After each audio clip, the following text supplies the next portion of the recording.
सुप्रभात बच्चों। आज हम 9वीं कक्षा की हिंदी की पाठ्य पुस्तक स्पर्श भाग 1 से खुशबू रचते हैं हाथ नामक कविता का अध्ययन करेंगे। इस कविता के कवि अरुण कमल जी हैं। आइए पहले हम कवि का जीवन परिचय समझ लेते हैं। कवि का जीवन परिचय। अरुण कमल का जन्म बिहार के रोहतास जिले के नासरीगंज में 15 फरवरी 1954 को हुआ। इनके कविताओं में जीवन के विविध क्षेत्रों का चित्रण है। इस विविधता के कारण इनकी भाषा में भी विविधता के दर्शन होते हैं।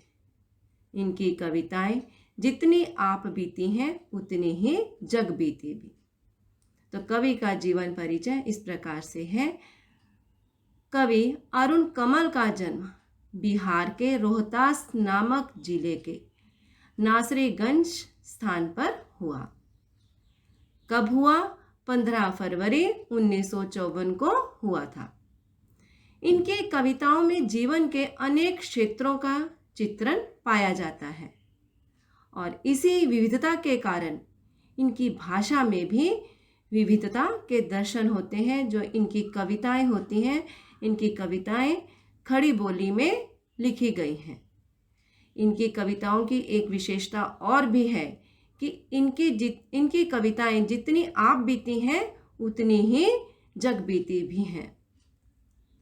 इन्होंने कविता लेखन के अलावा कई पुस्तकों और रचनाओं का अनुवाद भी किया है। प्रमुख कृतियां। अरुण कमल जी की प्रमुख कृतियां इस प्रकार हैं। अपनी केवलधार, सबूत, नए इलाके में, पुतली में संसार तथा कविता और समय। इनके अलावा अरुण कमल ने जंगल बुक का हिंदी में और हिंदी के युवा कवियों की कविताओं का अंग्रेजी में अनुवाद किया। तो कवि ने कविता लेखन के अलावा पुस्तकों और रचनाओं का भी अनुवाद किया है। अनुवाद करना होता है ट्रांसलेशन करना। जैसे यदि कोई रचना हिंदी में लिखी गई है तो उसका अंग्रेजी में अनुवाद करना। और इनकी जो रचनाएं हैं इस प्रकार से हैं। अपनी केवलधार, सबूत, नए इलाके में, पुतली में, संसार तथा कविता और समय। इसके अलावा अरुण कमल जी ने जंगल बुक का हिंदी में भी अनुवाद किया और इसके साथ साथ हिंदी के युवा कवियों की कविताओं का इन्होंने अंग्रेजी में अनुवाद किया है। पुरस्कार। इन्हें अपनी कविताओं के लिए साहित्य अकादमी पुरस्कार सहित कई अन्य पुरस्कारों से भी सम्मानित किया गया। अरुण कमल जी को अपनी कविताओं के लिए साहित्य अकादमी पुरस्कार से सम्मानित किया गया और इसके अलावा कई अन्य पुरस्कारों से भी इन्हें नवाजा गया है। कवि अरुण कमल जी ने प्रस्तुत कविता जो कि आज हम करने वाले हैं, खुशबू रचते हैं हाथ। इस कविता में मजदूरों, गरीबों और कारीगरों की दुर्दशा का मार्मिक वर्णन किया है। यह कविता समाज में फैली विषमताओं को बेनकाब करती है, यानी कि उसका पर्दाफाश करती है। जो वर्ग समाज में सौंदर्य की सृष्टि कर रहा है और उसे खुशहाल बना रहा है, वही वर्ग अभाव में और गंदगी में अपना जीवन यापन कर रहा है, यानी कि अपना जीवन गुजार रहा है। लोगों के जीवन में सुगंध बिखेरने वाले हाथ भयावह स्थितियों में अपना जीवन बिताने पर मजबूर है। उनकी मजबूरी है, इसीलिए वह अपना जीवन यापन उन गंदी बस्तियों में कर रहे हैं। क्या विडंबना है कि खुशबू रचने वाले ये हाथ दूर दराज के सबसे गंदे और बदबूदार इलाकों में अपना जीवन बिता रहे हैं। स्वस्थ समाज के निर्माण में योगदान करने वाले ये लोग इतने उपेक्षित हैं, आखिर कब तक? तो इस कविता के द्वारा कवि अरुण कमल जी ने समाज में सुंदरता की रचना करने वाले गरीब और उपेक्षित लोगों की तरफ हमारा ध्यान आकर्षित किया है, ताकि आम लोग इन गरीब मजदूरों के जीवन की वास्तविकता को समझ लें, उनके जीवन की वास्तविकता को जान लें और समाज में फैली विषमताओं और भेदभावों को मिटाने का प्रयास करें। कवि अगरबत्तियां बनाने वाले कारीगरों का प्रदूषित वातावरण में रहना दिखाकर हमें यह बताना चाहते हैं कि इनके जीवन स्तर को ऊंचा उठाने के लिए हम सबको मिलकर हर संभव कोशिश करनी चाहिए ताकि इन्हें भी जीवन जीने के लिए स्वच्छ वातावरण मिल सके। आइए अब हम कविता का सरलार्थ समझेंगे। हमारी आज की कविता है खुशबू रचते हैं हाथ और इसके कवि हैं अरुण कमल जी। कई गलियों के बीच, कई नालों के पार, कूड़े करकट के ढेरों के बाद, बदबू से फटते जाते इस टोले के अंदर, खुशबू रचते हैं हाथ, खुशबू रचते हैं खुशबू रचते हैं हाथ। आइए पहले कठिन शब्दों के अर्थ को समझ लेते हैं। गलियां, गलियां कहते हैं छोटे छोटे जो मोहल्ले होते हैं। नालों, गंदे पानी की निकासी के लिए बनाया गया रास्ता। कूड़ा करकट, कूड़ा करकट यानी कि कचरा। टोला, इसका अर्थ होता है छोटी बस्ती। तो कवि यहाँ हमें बताना चाहते हैं कि सुगंधित वस्तुओं का निर्माण करने वालों का जीवन बहुत ही निम्न स्तर का है।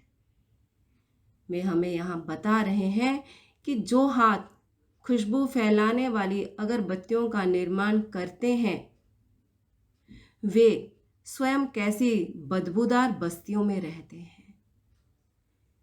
कई गलियों के बीच, कई नालों के पार।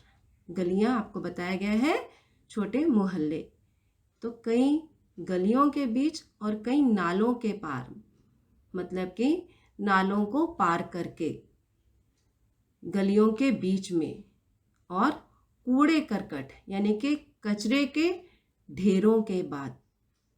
कैसी जगह है वहाँ? जहाँ पर बहुत ही बदबू आ रही है, बदबू से फटते जाते, बदबू के कारण नाक फटने को हो जाती है। और इस टोले के अंदर, टोले मतलब छोटी बस्ती के अंदर जो लोग रहते हैं, मतलब कि इतनी गंदी बस्तियों में जो लोग रहते हैं वे क्या करते हैं? खुशबू रचते हैं हाथ। वे खुशबूदार अगरबत्तियाँ बनाते हैं। जो उनके हाथ हैं वे खुशबूदार अगरबत्तियाँ बनाते हैं।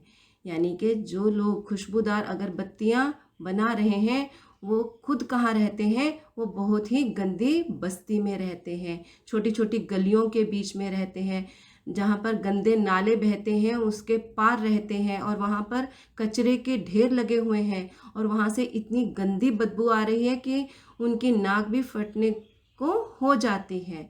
तो वे लोग वहाँ पर गंदी बस्तियाँ, मतलब छोटी छोटी बस्तियाँ बना लेते हैं, और इन्हीं बस्तियों के बीच में वे क्या करते हैं? खुशबूदार अगरबत्तियों का निर्माण करते हैं। आप देखेंगे इस चित्र में भी दिखाया गया है कि यहाँ पर नाला बह रहा है, ठीक है, और यहाँ पर देखिए गंदगी के ढेर लगे हुए हैं, और यहाँ पर जो है इनकी छोटी छोटी बस्तियाँ बनी हुई हैं, और इन बस्तियों में रहकर ये क्या कर रहे हैं? खुशबूदार अगरबत्तियों का निर्माण कर रहे हैं। तो यहाँ पर कवि ने बताया है, उन्होंने जो है जो मानवीय जीवन है उसकी विषमता को हमारे सामने प्रस्तुत किया है, मानवीय जीवन की विषमता को दर्शाया है, तथा मजदूरों की गंदी बस्ती का वास्तविक जीवन हमारे सामने जो है प्रस्तुत किया है। उभरी नसों वाले हाथ, घिसे नाखूनों वाले हाथ, पीपल के पत्ते से नए नए हाथ, जूही की डाल से खुशबूदार हाथ, गंदे कटे पिटे हाथ, जख्म से फटे हुए हाथ, खुशबू रचते हैं हाथ, खुशबू रचते हैं हाथ। इन पंक्तियों द्वारा कवि अरुण कमल जी बताना चाह रहे हैं कि लोगों के जीवन में खुशबू बिखेरने वाले हाथ भयावह स्थितियों में जीवन बिता रहे हैं। वे बता रहे हैं कि जो मजदूर खुशबूदार अगरबत्तियां बनाते हैं और सारे संसार को खुशबू से महका देते हैं, उनमें बूढ़े भी हैं जिनके हाथों की नसें उभर चुकी हैं। काम करते करते उनके हाथों के नाखून घिस चुके हैं। और अगरबत्तियां बनाने वालों में छोटे बच्चे भी हैं जिनके हाथ पीपल के पत्ते के समान कोमल है। अर्थात जब पीपल के पेड़ की शाखाओं पर नए पत्ते आते हैं तो वे बहुत ही नरम होते हैं।